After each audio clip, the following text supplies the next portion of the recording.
Mama, we're all crazy now. Hi everybody, welcome and thank you for joining me on my latest little YouTube video. Thank you for taking your time out of your busy day to watch this video and enjoy it along with me.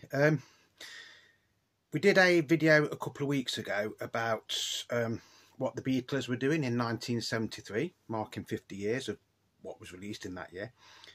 So I thought we'd do some other records that are going to be 50 years old this year. So the LPs that we're looking from were originally released in 1973 or they charted in 1973. Some have actually stood the test of time better than others. A few guilty pleasures in with this lot as well. So please bear with me. I will apologise because it might be a long video. But to be honest, I bet some of you have forgot about these records. I knew I'd got most of these in my collection, but it took me best part of an hour to sort them out. So like I say, some of them were released in 1973, some of them were still in the charts in 1973. So we're going to start off. So we're going to go back in the TARDIS. So Doctor Who's just around the corner, he's picked us up and he's took us back to 1973. Like I say, there's some weird and wonderful LPs in this lot. I hope you enjoy it. Sit back, have a cup of coffee, cup of tea, can, whatever. Because like I say, it might be a long video, but I will try and make it as quick as I can. Right, the first one is one of my favourite bands. Definitely one of my favourite bands of the 1970s. And it's Slade. Now, technically, this was released in, I think, October, November time of 1972. But it was still in the charts in 1973. And it's by Slade and it's just called Slade. But it's spelled S-L-A-Y-E-D. Sort of like glam rock, but sort of like a rocky version of glam rock, if that makes sense. This was released on Polydor, and it's 2383163, and it's Super, Polydor Super. It was produced by Chaz Chandler, who was, of course, originally a bass player in the Animals, and he also managed and brought Jimi Hendrix over to England from America. So like I say, this was actually released in the end of 1972, but it's charted in 1973. So side one, How'd You Ride? The Whole World's Gone Crazy. Look at Last Night. You Won't Let It Happen Again, or You Won't Let It Happen Again. Move Over. Side two, Goodbye to Jane. Goodbye to Jane. Goodbye to Jane. Fantastic song. Goodbye, Goodbye. One of my favourite songs of all time. Next. Mama, we're all crazy now. If you don't know that song, stream it. I don't mind, and let the good times roll. Now the thing about Slade is the spelt things are the pronounced, not necessarily how you would pronounce them. I.e. Slade, they're spelt like that. And then if you look at the track listing, some of them are spelt quite funny and weird. Brilliant band in the time. There is a version of Slade still going now, but I think there's only two original people in it, which is Dave Hill and Don Powell. So that's Dave Hill and Don Powell. Jimmy Lee is basically retired, although he's still writing songs. And Noddy Older is basically retired now. He did have a go at acting after he left Slade. Fantastic band from basically late 60s to the late 70s, even early 80s. These were one of the biggest bands in the UK. Like I say, brilliant album. If you ever see it across your travels, buy it. It won't cost you a hell of a lot of money. That is the label.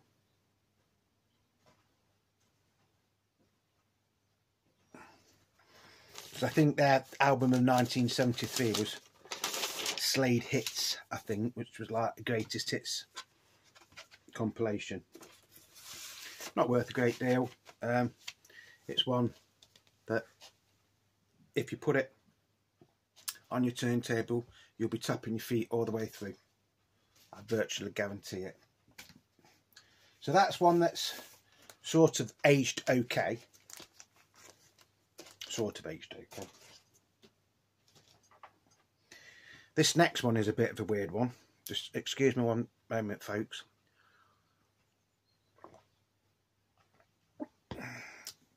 This band were very, very big in the 70s. They did get, a couple of them went off to have like solo careers as well. But this album is a very, very, very strange album. And it's by the Osmonds. So if you live in America, you can probably guess what this one is. And it's called Osmonds, and it's called The Plan. And it is a very, very strange album indeed. Some of it is very psychedelic and like a bit like prog rock, which isn't what you'd expect from these. Like you'd expect Crazy Horses and things like that, wouldn't you? So it's Traffic, In My Mind, One Way Ticket to Anywhere, Before the Beginning, Movie Man, War in Heaven, The Last Days, Mirror Mirror, Darling, It's Alright, Are You Up There, Let Me In, and Going Home. And I think this is on MGM. I think it does have a gatefold, yeah. It has a gatefold.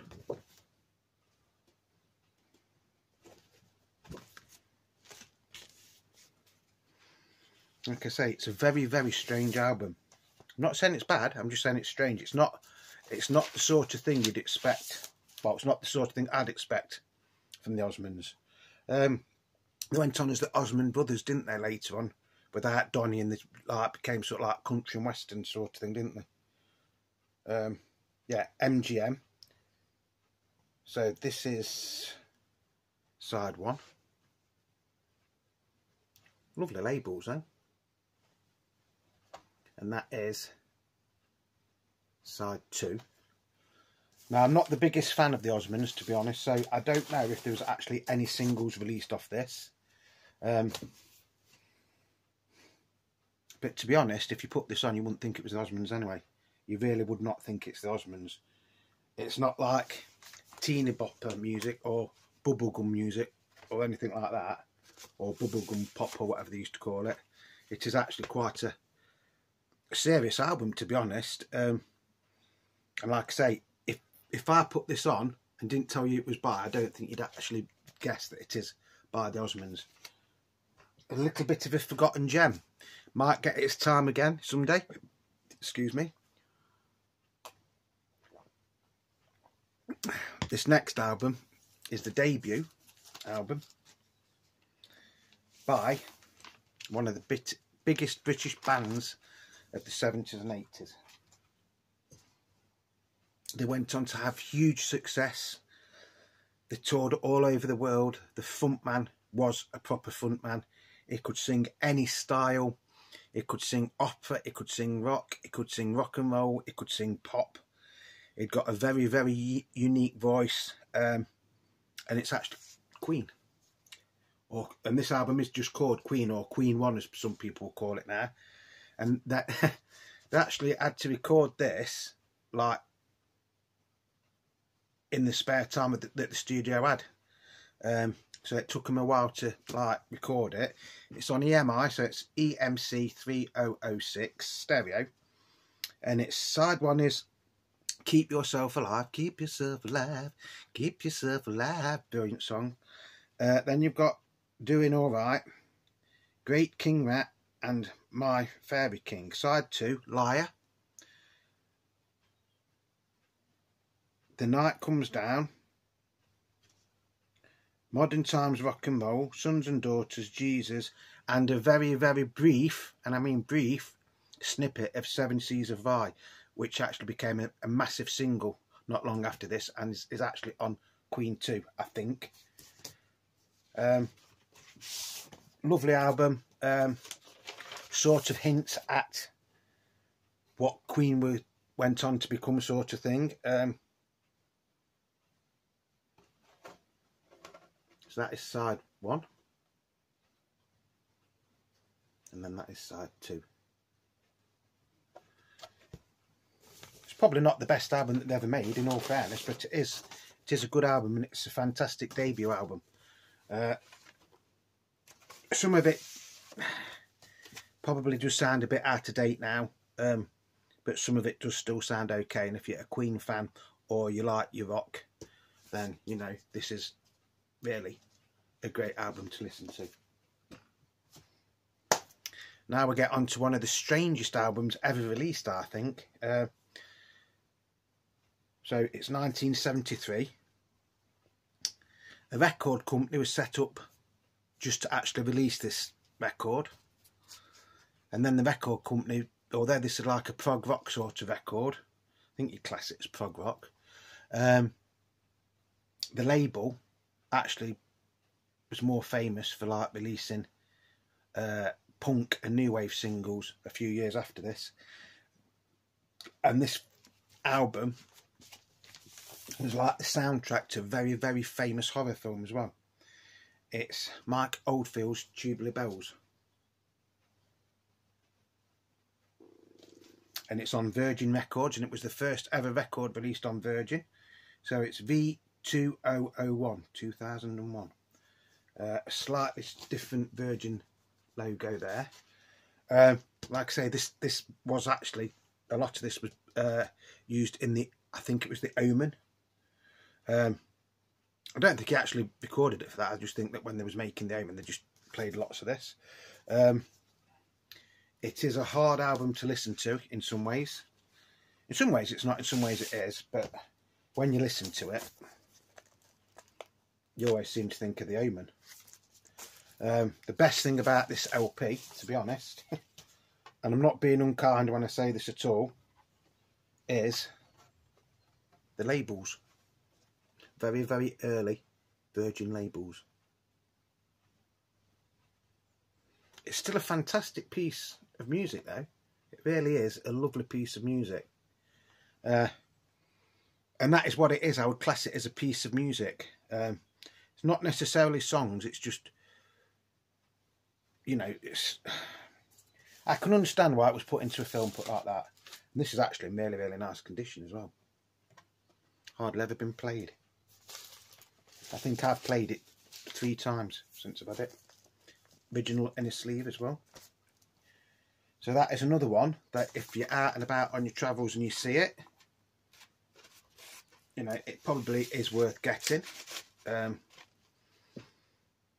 like I say, you know, without this album, there would have been no Virgin Records. If no Virgin Records, you probably wouldn't have had things like the Sex Pistols and, you know, bands like that that followed after it. I mean, the Sex Pistols would have still been there, but after the debacle they had with EMI and A&M, they probably wouldn't have been signed by anybody else other than somebody like Richard Branson. Richard Branson's got his critics. I'm not saying I like the bloke, I'm not saying I don't like the bloke, but, you know, he started selling second-hand records out the back of a van, and he you know, eventually made his own record label, and then he did have basically an empire into, because there was Virgin Atlantic, the airline. He had Virgin Trains, Virgin Holidays. There was Virgin Banks in the UK at one point, and you still get Virgin TV. Although I don't think Richard Branson owns it all now. I think he's had to sell some of it off. But like I say, great album. Nice to listen to occasionally. In all honesty, it's not something you're going to listen to on a daily basis. This next one is also a bit of a strange album. Again, this singer was very, very big in the early 70s. Unfortunately, he's no longer with us. He died a few years ago. And he was actually in a very, very famous TV show as well at the time. And the TV show used to release records, and then he released records under his own name as well. So this is a record by David Cassidy. Dreams Are Nothing More Than Wishes. That's what it's called. Dreams Are Nothing More Than Wishes. This was released in 1973. This is actually a USA pressing.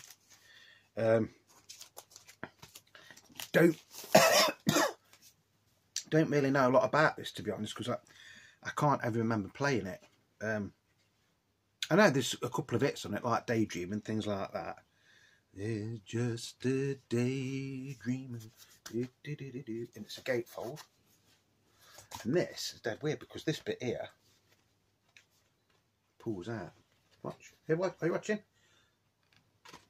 He says. So why that's on there, I don't know.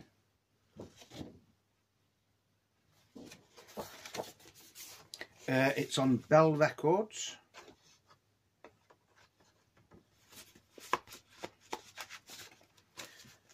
The famous TV show that was in, if you don't know, was actually called The Partridge Family. And they did a fantastic version of a song called I Think I Love You. So on here you get opening theme, Daydream, Sing Me, May, Fever, and Summertime. Side 2 you get the puppy song, Daydream Believer, Same Old Woman, Can't Go Home Again, something else but I can't tell because that's in the way. But again, nice record label design. A lot of bands in the UK in the 70s was actually on Bell Records. So as well as like people like David Cassidy and the Partridge Family, you also had people like Shawaddy and things like that on Bell. But I think it was actually an American company, wasn't it? I think it was an American company. So that's another one to look out for. It actually does sound, you know, there is some nice songs on it. Not everybody's cup of tea, obviously. And like I say, unfortunately, David Cassidy is not with us anymore, is he? Right, now we're getting on to one of my favourite artists of all time, other than the Beatles, David Bowie. He actually released 2 LPs in 1973. He released this first one, which basically this is the follow-up to his 1972 album, The Rise and Fall of Ziggy Stardust and the Spiders from Mars, and this is called Aladdin Sane. Probably slightly weaker album, but there's still some brilliant songs on it. You've got Watch That Man, Aladdin Sane, Driving Saturday, which actually a single in the UK, Panic in Detroit, the fantastic Crack Tactor, Crack Baby Crack, Show Me Your Real, Smack Baby Smack's All I Can Feel, cracking song. Side 2, Time, The Prettiest Star, which is a re-recording of a song that he originally was going to release in 1970. Let's Spend the Night Together, a cover of the Rolling Stones song. The Gene Genie, the Gene Genie lives on his back. The Gene Genie loves chimney stacks. Brilliant song. Lady Grinning Soul. And he actually went on a world tour, or toured America with the Spiders from Mars. And then later on in 1973, they did a very, very famous concert at the Hammersmith Odeon in London. And live on stage, he says, "Thank you very much for coming," or words to this effect. He says, "Thank you very much. We hope you've enjoyed the show. And by the way, this is the last show we will ever do." And it was. It was the last show David Bowie ever did with the Spiders from Mars. Unfortunately, most of the Spiders from Mars didn't actually know that there was actually being sacked on stage. It wasn't quite as bad as that. He did do another album, like I say, later in the year, which was a covers album. So it was all covers and original stuff, called Pin-Ups, and most of the Spiders from Mars actually played on that. Most of them, but not all of them. Mick Ronson was supposed to have stayed with him to do the next album, Diamond Dogs, but then, you know, eventually even Mick Ronson was left in the cold. But Mick Ronson did go on to record a few albums, and David Bowie did actually write songs for him and sang backup vocals and things like that. So it's, you know, I think they sort of like did remain friends. But anyway, so this is side 1. It's on RCA Victor.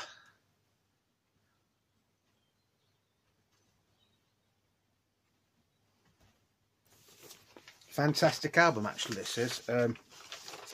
Like I say, probably not quite as strong as Ziggy Stardust and the Spiders from Mars.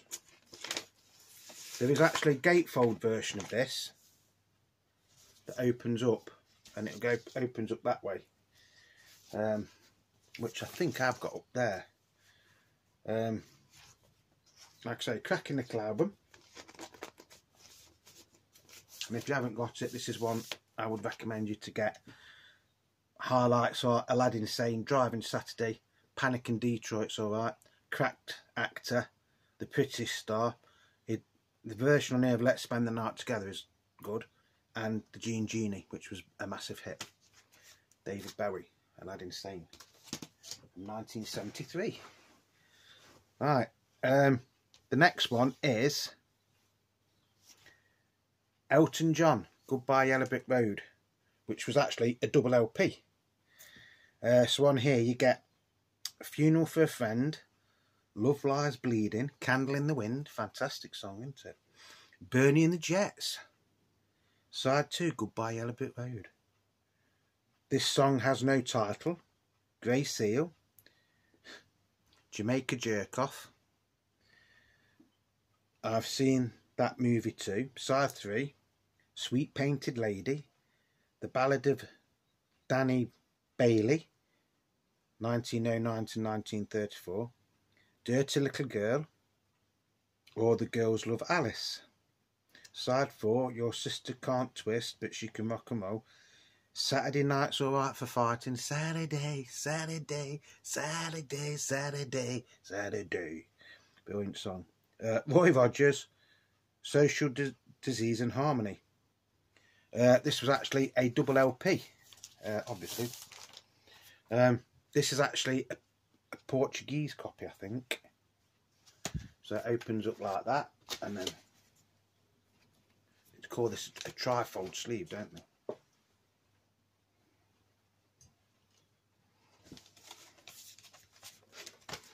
Fantastic songs, fantastic production. Well worth having in your collection, even if you're not the biggest Elton John fan. I would say this and is it Captain Fantastic and the Dirt Van Cowboy, I think it's called, are two that you should actually consider having in your collection.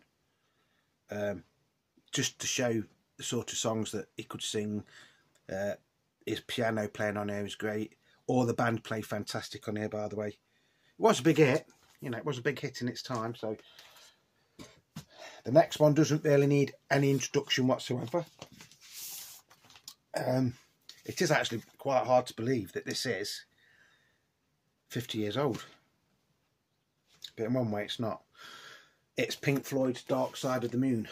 I know there's been a bit of controversy about this being 50 years old because they've like done a box set thing, haven't they? And a lot of people don't like it. They don't like the box set. I don't know because I haven't got it. I have actually got quite a few of Pink Floyd's albums. Not all of them, but I've got quite a few. I've got Syd Barrett and things like that as well. The one I haven't got, believe it or not, is The Wall, which I should actually look out for, shouldn't I? Right, so the songs on this are Speak to Me, Breathe, On the Run, Time, The Great Gig in the Sky. Side 2, Money, Us and Them, Any Colour You Like, Brain Damage and Eclipse. Now this isn't the famous one with a solid blue triangle.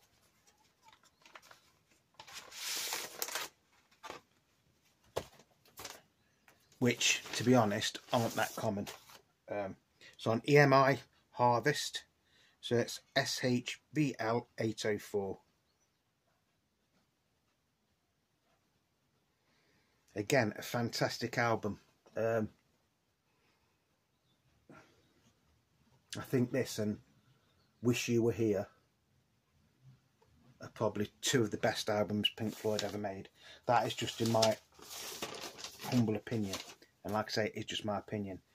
On this and on Wish You Were Here, a lot of the songs seem to be, I don't know if they are, but a lot of the songs seem to be about Syd Barrett. This even has the poster with it, which I didn't actually realise I'd still got. Bit fragile though.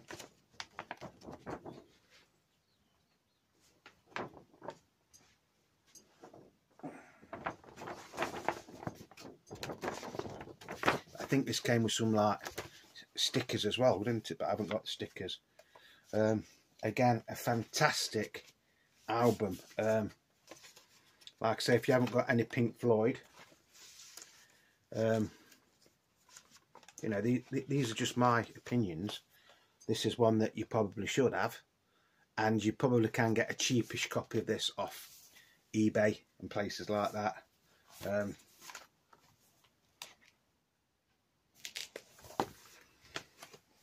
It is a classic. There's nothing really more I can add on that. It is a classic. It is what it is. It's a classic. It's one of those timeless sort of like classics. Like I say, if you get this and you get Wish You Were Here, you probably have got the two best Pink Floyd albums. That's just in my opinion. What else have we got? There's only a couple more. I mean, I've got a load here, but I'm not going to show you them all because you'll just get bored. The next one is by a British band. I think you'll have heard of these in America, called Genesis. Peter Gabriel used to be the front man. Later on, Phil Collins was the front man and the singer and the drummer. But this is from 1973, and it's called "Selling England by the Pound." And this is on the famous Charisma label, and it's CAS 1074 stereo. Side 1, Dancing with the Moonlit Night, I Know What I Like in Your Wardrobe, Firth of Firth, More Fool Me. Side 2, The Battle of Epping Forest, After the Ordeal, The Cinema Show, and Eliza of Plenty. Phil Collins drums, Michael Rutherford guitar, Steve Hackett electric guitar, Tony Banks keyboards, Peter Gabriel vocals. So it's like the classic lineup of Genesis, who went on to have even bigger success in the 80s.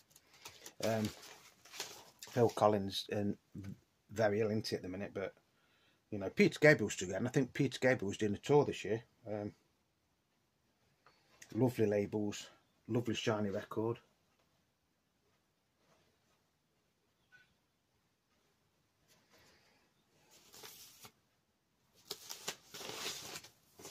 Again, it's probably one that you should look out for. You know, it's not essential for you to have it in your collection, don't get me wrong, but you've got the lyric sheet in there.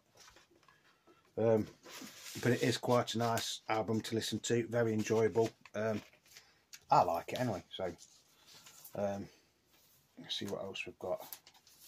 I've probably saved the best till last. So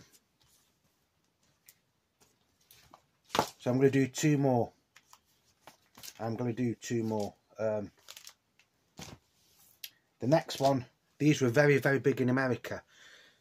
When this album came out in 1973 in the UK, I don't think it was that big a seller. But this band did have their time again, sort of thing. And it's Lynyrd Skynyrd, pronounced Lynyrd Skynyrd.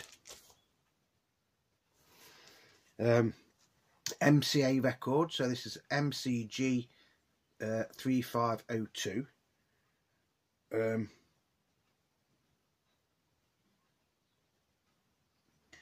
The songs are I Ain't the One,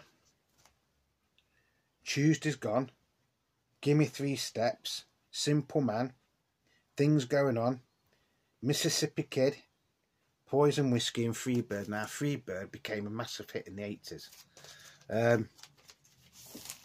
I don't really know much about Lynyrd Skynyrd, to be honest. You know, I've played this album a few times. Freebird I absolutely love as a song. Would they be able to do that nowadays? Advertise cigarettes? Probably not. And I know some of them weren't they in a plane crash or something, because didn't they had an album out, didn't they, and it had flames on it, and then there was in a plane crash and they had to change the album cover. Right, so this is side one, and then that is side two. Lovely album.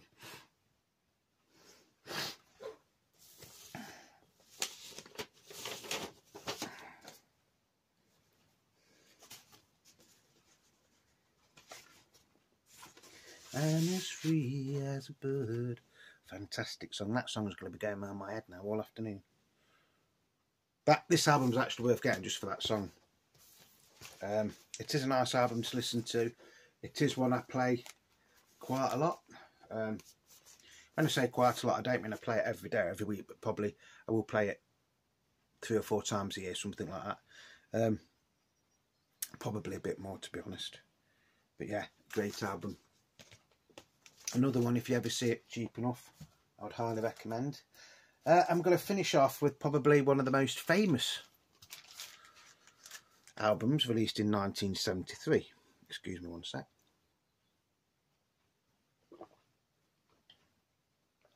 And this was by a band that were very, very big in the 1960s. And no, it's not the Beatles. It's by The Who. And it's Quadrophenia. And this is the original Quadrophenia. This is the album that inspired the film of the same name. So everything on here is just by The Who. On the album version you get tracks by the people as well. If you listen to it, it does tell the story of Jimmy the Mod. Very, very iconic cover now, that. Double album. You get I Am the Sea, The Real Me, Quadrophenia, Cut My Hair, The Punk and the Godfather. Bearing in mind this 1973, The Punk and the Godfather. I'm One, The Dirty Jobs, Helpless Dancer, Is It in My Head, I've Had Enough, 5:15, See and Sound, Drowned, Bellboy, Dr. Jimmy and Mr. Jim. Lovely song. The Rock and Love Rain Over Me. This is actually a French pressing. It does have the booklet with it, which is attached, so I'm not going to get it out, but it is a very, very nice booklet. I'm not going to get it out, like I say, because it is quite delicate. Fantastic album. The Who probably at the best, when they still had, you know, Keith Moon was still compos mentis sort of thing. Well, sort of. And like I say, this actually went on to inspire the film of the same name, Quadrophenia, which came out in about 1979, 1980, didn't it? Like I say, a fantastic album. Fantastic production. Fantastic sound. You know, the musicianship on this is absolutely brilliant. And it's a fantastic story. This is one of them where if you listen to it from the beginning to the end, it does actually tell you a story. Yeah.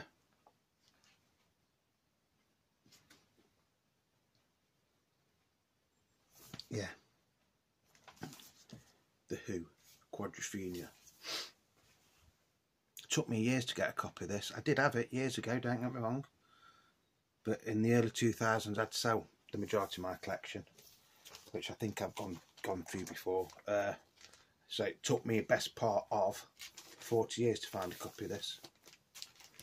And I didn't pay that much for it when I found it out either.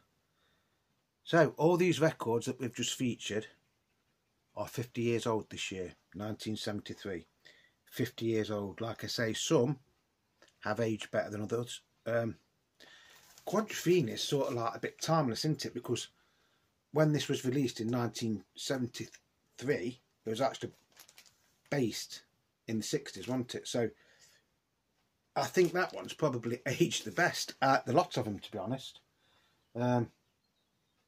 Aladdin Sane's okay in places, don't get me wrong. I love them all, don't you know? But I think this is probably one that has aged the best out the lot of them. So I hope you've enjoyed this video.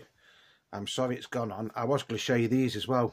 These are some others that just came out in 1973. You've got Elvin Stardust, the Untouchable. He was like a big star in the UK. He actually started off as Shane Fenton in the 1960s and actually recorded for Parlophone. But in the 70s, he sort of like, he was a good singer, but when you watched him, you couldn't really tell if he was like sending up glam rock. He used to stick on his sideburns and wear a black like teddy boy wig and things like that. Great singer, great showman. Unfortunately, again, he's no longer with us. My Cuckoo is probably the best. You, I just want you. I really love the things that you do. Come on and love me too. Why won't you be my Cuckoo? I love you, yes, I love you, yes. That's probably one of his most famous songs. Like I say, good singer. He actually went on and he did a little bit of work with Noddy Older, of all people, on a TV series called The Grimleys, believe it or not. Then there was this one by Cockney Rebel, Steve Harley and Cockney Rebel. Again, they were very, very big. They even had a hit with Here Comes the Sun. Most people know them for Come Up and See Me. Come up and see me, make me smile. But they did have a lot more hits. On here you've got Sebastian. That was quite a big hit. And then they started releasing records as Steve Harley and Cockney Rebel, and then it just went to Steve Harley. Again, great band at the time. And then there's this one, the Electric Light Orchestra ELO 2, which was the second ever ELO album. And to be honest, I don't think it's as good as the first one. Mainly because Roy Wood's not in it. So, you know, Roy Wood wrote a lot of the songs on this. You get your gatefold. Nice cover, don't get me wrong, it has got a really, really nice cover. Again, it's on the Harvest label. So it's SHVO 806. ELO 2, you've got In Old England Town. Then you've got Mama and Roll Over Beethoven, which is like an update of the old Chuck Berry song, which, to be honest, is good. I do like that. And then you've got From the Sun to the World, and then you've got Kawanim. I think because all the songs on here are written by Jeff Lynne, apart from Roll Over Beethoven, I think it took him a bit of time to get used to not having a writing partner, or, you know, someone to help him write like he had done with Roy Wood. I always thought Roy Wood had been was on this, but according to this is not. I thought he played background.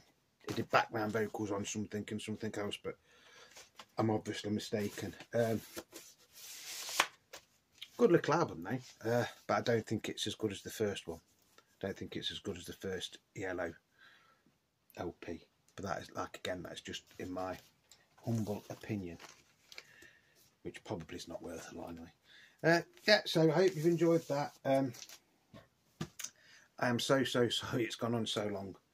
But I hope you've enjoyed it. There was a lot more records I could have shown. I just thought that is like a broad taste of some of the albums that are 50 years old this year. So I hope you've enjoyed it. I hope I haven't bored you too much. As always, love your records, cherish your records. From time to time you do have to clean your records. because a clean record will last you a lot longer than a dirty mucky record. And above all, play them. That's what we're buying for, isn't it? Well, you know, collectors, whether you call it a vinyl, a record, whatever, we buy these pieces of plastic to play. So, peace, love and happiness to you all. If you're not subscribed, please think about subscribing. Not all my videos go on as long as this. Some do, but not all of them. If you're not subscribed, please think about subscribing. If you've liked this video, just give me a thumbs up. Don't forget to hit the notifications bell, then you'll get notifications for when I'm doing new videos. And that's going to be it. So, love, peace and happiness to you all. As I've already said, whatever you're doing, please stay safe. Sorry it's been a long video. I hope you've enjoyed it, and I'll see you all soon, because you lot out there are the beat in Beetle Dave. And remember, Beetle Dave loves you all. So until the next time, cheerio, me ducks.